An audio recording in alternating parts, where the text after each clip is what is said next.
Well, welcome to Sycamore Shoals State Park here in East Tennessee. It is located right in the middle of Elizabethton, Tennessee. And what I mean by that is literally right in the middle off the main thoroughfare here in the town. And a cool historic place. There is no camping here, and so that whole part of my review will be absent from this one, but a cool place to come to for a couple of hours or spend a Saturday out here.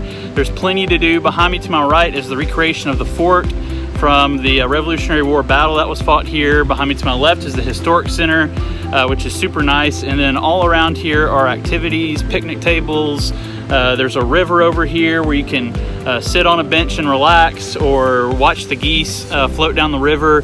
A cool little spot right here in the middle of a town. And yeah, so come along with me. I'll show you everything the park has to offer.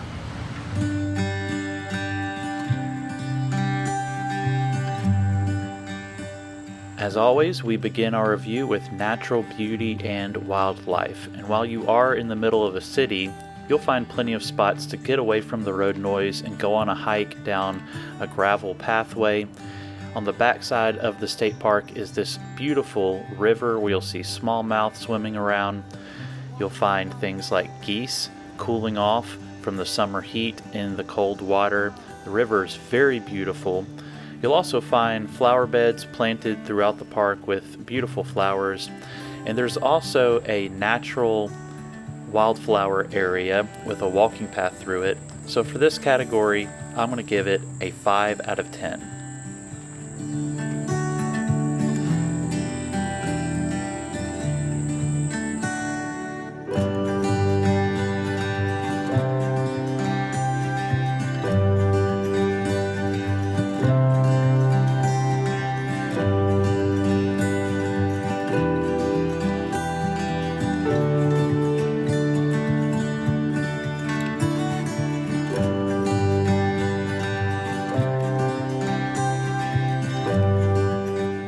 Well, there's no question in my mind that the two main attractions here at Sycamore Shoals is the Historic Center as well as the replica buildings outside.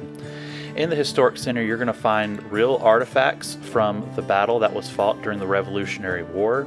You're going to see visuals of the time period in which everything happened. There's also a little movie theater showing reenactments.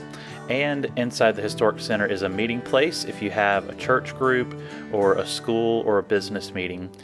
Outside, you're going to find the rebuilt replicas of the buildings from the time period when everything happened. And so there's plenty of room for kids to run around and peek through the doors to see the old furniture and how things were back in those days. And there was even this like amphitheater area. I'm not sure what it's used for, but I'm sure that it could host a lot of people and some really cool things there. Additionally, once you get kind of in the back part of the park, you're going to find little areas where there's beautiful rivers and pathways to sit and relax. You'll find all of your normal day activity stuff like picnic tables and little programs happening. And for those of you who work out, they have little workout areas for you to hit the triceps real hard after going for a hike or just relax on one of the benches. There's a great big pickleball area and a new pool. And so for this category, I'm going to give activities a 15 out of 20.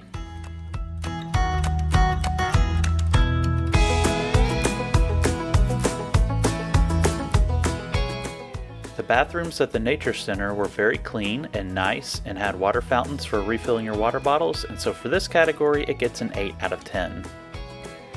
Next is drivability. You are on the main thoroughfare in Elizabethton, but you are far from I-40, so this gets a 6 out of 10.